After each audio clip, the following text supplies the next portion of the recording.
Bienvenidos a este momento de reflexión, este espacio que hemos creado para encontrarnos con la persona adorable de Cristo, con el mensaje de su palabra, el mensaje de salvación. Los saludamos cordialmente, les damos esta bienvenida y que el Señor Jesucristo sea para nosotros camino, verdad y vida. Nuestro corazón se llena de alegría porque vamos a entrar en contacto con el mensaje de su palabra, ese mensaje de amor, de misericordia que llena nuestros corazones, llena todos nuestros vacíos con la infinita misericordia de nuestro Señor. Comenzamos invocando el poder del Espíritu Santo. El Espíritu Santo es quien nos inspira la palabra oportuna, nos inspira las enseñanzas que llegan al corazón de cada uno de nosotros como seguidores del Señor. Ven Espíritu Santo, llena los corazones de tus fieles, enciende en ellos el fuego de tu amor. Envía tu Espíritu y todo será creado, y renovarás la faz de la tierra. Oh Dios, que instruiste el corazón de los apóstoles, de los profetas, de los escritores sagrados, envía ese mismo Espíritu para que llene nuestro corazón, nos dé inteligencia para comprender la palabra, memoria para retenerla, facilidad y abundancia de palabras para expresarnos bien, abrirnos a la ciencia divina Jesucristo, instruye nuestros proyectos y que todos nuestros ideales lleguen a un feliz término. Estamos a punto de recibir el incorruptible mensaje de la palabra de Dios. Declaramos que ya no seremos igual, nunca más seremos iguales, porque este mensaje hermosísimo de la palabra transformará nuestra vida, nuestro corazón, transformará nuestra existencia. Espíritu Santo, clamamos tu presencia a esta hora. Ven Espíritu Santo, clamamos tu poderosa intercesión, tu presencia que llena nuestra vida. Ven Espíritu Santo, y que este mensaje que vamos a recibir transforme nuestra vida, transforme nuestras familias, nuestra comunidad. Vamos entonces a tomar el mensaje de la palabra en el Evangelio de Mateo, en el capítulo 5. Lectura del Santo Evangelio según San Mateo, en el capítulo 5, versículo 1 y siguientes. Jesús, al ver a toda esa muchedumbre, subió al monte. Allí se sentó y sus discípulos se le acercaron. Comenzó a hablar y les enseñaba así: Felices los que tienen espíritu de pobre, porque de ellos es el reino de los cielos. Felices los que lloran, porque recibirán consuelo. Felices los pacientes, porque recibirán la tierra en herencia. Felices los que tienen hambre y sed de justicia, porque serán saciados. Felices los compasivos, porque obtendrán misericordia. Felices los de corazón limpio, porque ellos verán a Dios. Felices los que trabajan por la paz, porque serán reconocidos como hijos de Dios. Felices los que son perseguidos por causa del bien, porque de ellos es el reino de los cielos.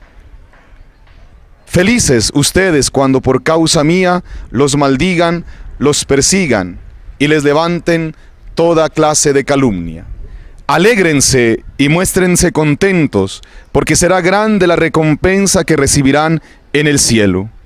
Pues bien saben que así trataron a los profetas que hubo antes que ustedes. Palabra del Señor. Gloria a ti, Señor Jesús.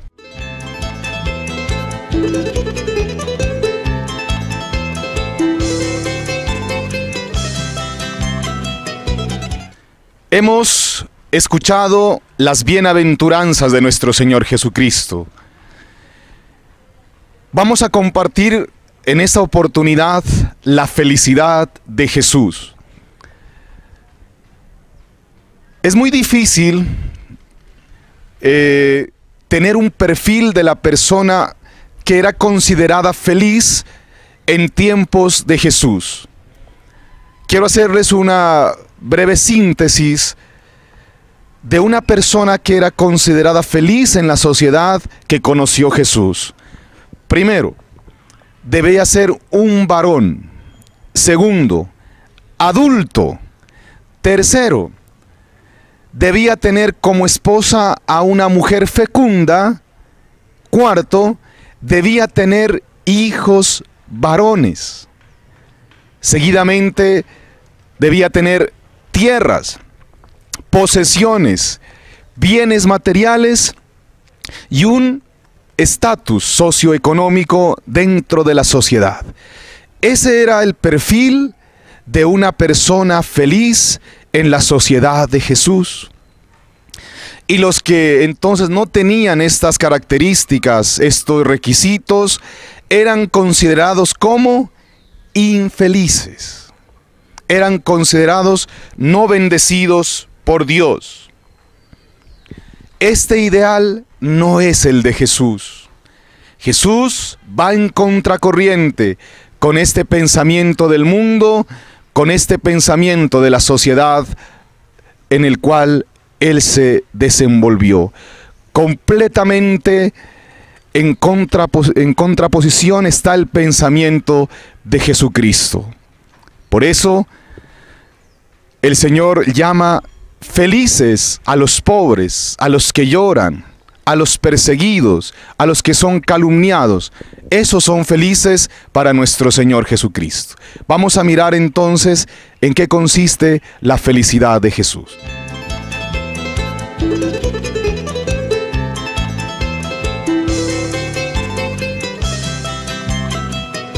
Jesús no tuvo esposa. Jesús no tuvo descendencia. Jesús no tuvo posesiones ni bienes materiales. Bien dice el Evangelio en boca de nuestro Señor Jesucristo: los pájaros tienen nidos, las zorras tienen madrigueras, pero el Hijo del Hombre no tiene dónde reclinar la cabeza. ¿Podemos considerar a Jesús entonces como una persona infeliz? Ni de riesgos. Jesús ha sido la persona más feliz que ha existido sobre la faz de la tierra. Irradia felicidad, alegría. Irradia la alegría del Evangelio, la alegría de nuestro Padre Celestial. Si era feliz, lo era de otra manera. Vuelvo y repito, completamente diferente a la sociedad en la cual Él se desenvolvió. Jesús no pensaba en su felicidad, sino en la felicidad de los otros. Su vida giraba en torno al proyecto de Dios que lo entusiasmaba, que lo llenaba de alegría. ¿Cuál era ese proyecto? El de salvar al hombre y a la mujer, el de darle vida eterna, el de sanarlo, el de santificarlo. Este proyecto se llamaba Reino de Dios. Y era feliz nuestro Señor con este proyecto, visitando a las gentes, a las familias, sanando y devolviendo vida. Se sentía bien devolviendo la salud y la dignidad que a muchas personas se les había arrebatado injustamente. No buscaba su propio interés, no buscaba su propia felicidad, sino la felicidad de todos. Jesús no era feliz sin incluir a los otros. Siempre compartió su felicidad con los demás. A todos proponía criterios nuevos, más libres y radicales, para crear un mundo más digno, más justo, más feliz. Jesús creía en un Dios lleno de felicidad, el Dios que mira a todos con un amor entrañable, con un amor misericordioso. Entonces, la felicidad de Jesús consiste en vernos a nosotros felices, en irradiar felicidad, en mostrar felicidad. Jesús no era feliz sin tenernos en cuenta a cada uno de nosotros. Entonces, desde su amor a Dios, a Papá Dios, desde su compromiso con el proyecto redentor, nuestro Señor Jesucristo no predicaba: felices los ricos, sino felices, bienaventurados y dichosos los pobres de espíritu, que tienen como única riqueza la fe, que tienen como única riqueza a Dios nuestro Padre. Jesucristo no predicaba felices los violentos, felices los que buscan venganza, felices los que asesinan. Jesucristo predicaba: bienaventurados, felices, dichosos los que trabajan por la paz, los que corren por el camino de la paz, los que abrazan la vida, los que tienen sus manos para empuñar no una arma, sino a sus seres queridos. Jesús no predicaba bienaventurados y felices los indolentes, los que no son solidarios. Él decía: felices los misericordiosos, los que son compasivos, los que trabajan por los más pobres, los que tienen en cuenta a los excluidos por la sociedad. Mire, mi hermano, entonces, ¿cuál es la felicidad de Jesús? Jesús no predicaba felices los que tienen resentimiento en su corazón. Él decía: bienaventurados, felices los mansos, los humildes de corazón, los sencillos. Jesucristo no decía: felices los que no son perseguidos, felices los que no son calumniados, felices los que se encuentran en armonía. No, Jesucristo decía: bienaventurados los que son perseguidos por causa del reino de Dios. Bienaventurados los que son ultrajados por mi causa, por mi evangelio. Usted sabe, hermano, que cuando uno está comulgando con el mundo, todos lo aplauden, todos lo reconocen, todos le brindan méritos, placas, condecoraciones. Pero cuando uno camina en el camino del Señor, en el camino del Evangelio, en contraposición con este mundo, usted sabe, hermano, que vamos a tener persecuciones, vamos a tener amenazas, vamos a tener muertes si es posible. A eso le llama el Señor: bienaventurados, felices los que son perseguidos por causa del reino de los cielos. Jesús no nos está diciendo: felices los que son injustos, los que quitan el pan de la boca a los hijos, felices los que tienen actitudes de injusticia. No, Jesucristo nos está diciendo: felices, bienaventurados los que trabajan por la justicia, es decir, dar a Dios lo que es de Dios y al hombre lo que es del hombre. La justicia significa dar a cada quien lo que le corresponde, y es mucho más que eso. Es santificar a Dios, glorificar a Dios, el respeto por el ser humano, el amor por el ser humano. Mire entonces cuál es la felicidad de Jesús. La felicidad de Jesús es muy contraria a lo que pensaría este mundo. Si uno le pregunta a un muchacho, a una persona, ¿qué es ser feliz?, seguramente muchos responderán: la felicidad consiste en tener plata, en tener un título profesional, en estar en la universidad. La felicidad consiste en sentirse bien, en estar, tener una casa propia, unas comodidades, unos muebles muy cómodos. Esa no es la felicidad, eso hace parte tal vez un poco, pero la felicidad que nos propone el Señor es trascendental, va mucho más allá que esta realidad espacio-temporal.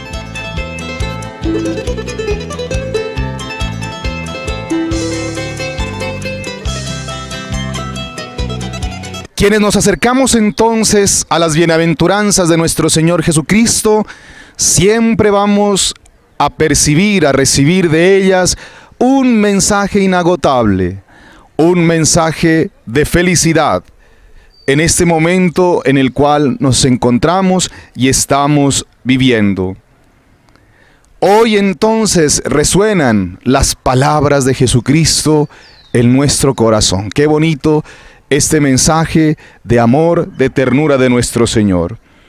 Felices los pobres de espíritu, los que saben vivir con poco. tendrán menos problemas, estarán más atentos a los necesitados y vivirán con más libertad. El día en que lo entendamos, seremos seres humanos. Viene a mi memoria también un pasaje muy hermoso del Evangelio, ese relato de la viuda pobre. Dice que Jesús estaba en el atrio del templo y miraba cómo la gente daba de lo que les sobraba. Se acercó una viuda, y dice el Evangelio, y arrojó en las alcancías todo lo que tenía para vivir. Y de allí el Señor saca una enseñanza muy grande. Les dice a sus discípulos: mirad, los demás han echado de lo que les sobraba. En cambio, esta viuda pobre ha echado todo lo que tenía para vivir. Las ofrendas en el templo, en el Antiguo Testamento, en tiempos de Jesús, servían para dos fines. El primero era el sostenimiento del templo, del culto, para el mantenimiento del templo de Jerusalén. Y el segundo cometido era ayudar a los pobres.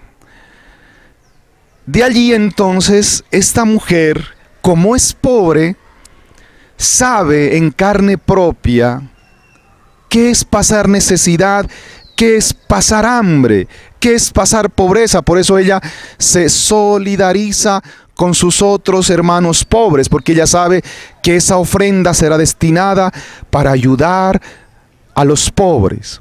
Ella más que nadie sabe lo que es pasar por la pobreza. Se solidariza con los pobres. Solo aquellas personas que hemos vivido acontecimientos difíciles y duros en la vida podemos comprender el dolor de las demás personas. Hermano, esa bienaventuranza, bienaventurados los pobres de espíritu, que saben vivir con lo poco, vuelvo y repito, nos ayuda a vivir con lo estrictamente necesario y a ser solidarios con los pobres, porque nosotros pasamos pobreza y hemos experimentado en carne propia lo que es pasar necesidad.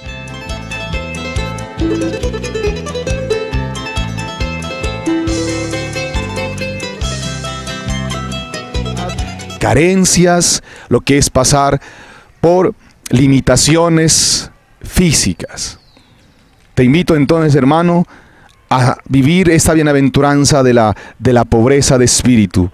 Usted debe tener como única riqueza a nuestro Señor, la fe en ese Padre bueno. Felices los que lloran al ver sufrir a otros, son gente buena. Con ellos se puede construir un mundo más fraterno y solidario. Esta bienaventuranza, hermano, también nos representa dos cosas. Primera, es el llanto de Pedro por haber ofendido a un Dios tan bueno.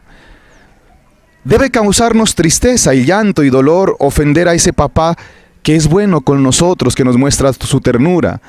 ¿Qué tal uno cometer una ofensa grave y ni siquiera inmutarse? Pues allí hay que examinar. ¿Qué tal usted, hermano, cometiendo un pecado, una falta grave, un pecado grave, y usted ni siquiera se ha dolido? Ese es el significado de bienaventurados los que lloran. Es el llanto que nos causa el ofender a un Dios tan bueno. Y el segundo significado es llorar por las injusticias de este mundo, de esta sociedad. Llorar cuando otros lloran, cuando otros sufren. También debe dolernos las injusticias de este mundo. El sábado pasado recibimos una noticia terrible, ¿no? Estábamos en un retiro Juan 23 y el padre Leandro Caicedo, que es el asesor espiritual del movimiento Juan 23, me comunicaba una noticia. Decía: Padre Adrián, secuestraron en Ipiales a un niño de 2 años. Y entonces uno decía, qué pesar, pues, ¿no es cierto? Debe dolerle eso también, las calamidades de las otras personas, debe a uno causarle tristeza y orar por eso. Debe uno lamentarse por esas realidades. Y yo pensaba, seguramente es una trata de órganos, lo secuestraron para vender sus órganos, le pasa a uno muchas cosas por la cabeza, o tal vez es actitud de venganza contra la familia. Y me decía el padre Leandro, y el hermanito de este niño hace parte de la comisión de pastoral juvenil, me decía, nos colabora en la pastoral juvenil. Entonces te pido que ores por esta familia, me decía el padre, ¿no? Y lamentablemente ya el domingo 30 de octubre, recibíamos una noticia muy terrible, yo miraba que a mucha gente que se le iban las lágrimas, a las madres de familia, a muchos de los que estábamos allí en el evento de clausura del retiro, ¿no? El padre Jorge Martínez nos daba esa triste noticia. El niño Camilo, que había sido secuestrado, lo han encontrado asesinado. Uno debe conmover las entrañas, debe doler estas situaciones tan graves que nos pasa.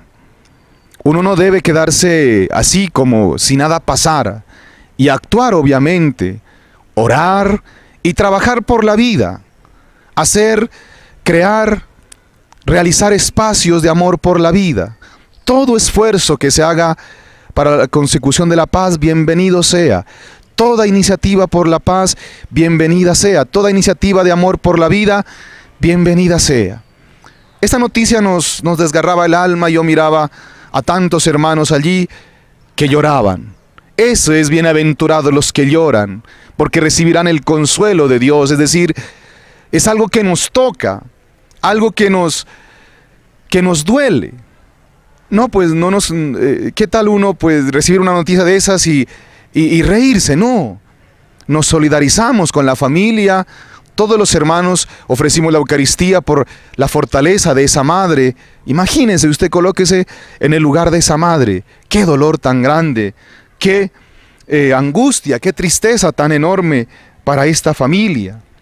Felices los que tienen hambre y sed de justicia, los que no han perdido el deseo de ser más justos, ni la voluntad de hacer una sociedad más digna. En ellos alienta lo mejor del espíritu humano. Felices los que tienen hambre y sed de justicia. Eso debemos pedirle al Señor, que nos dé hambre y sed de justicia, de hacer la voluntad del Señor, de crear un país, un territorio, un pueblo, unas comunidades más justas, más solidarias. Si tenemos pan en nuestras casitas, démosle gracias al Señor y digamos: Señor, gracias por el pan que nos has regalado, que nos compartes en nuestra mesa. Da pan a los que tienen hambre y sed de justicia a los que tenemos pan. ¿Cuánto nos hace falta la justicia, la solidaridad, la fraternidad, la hermandad, mis hermanos? Felices los misericordiosos, los que saben perdonar en lo más profundo de su corazón.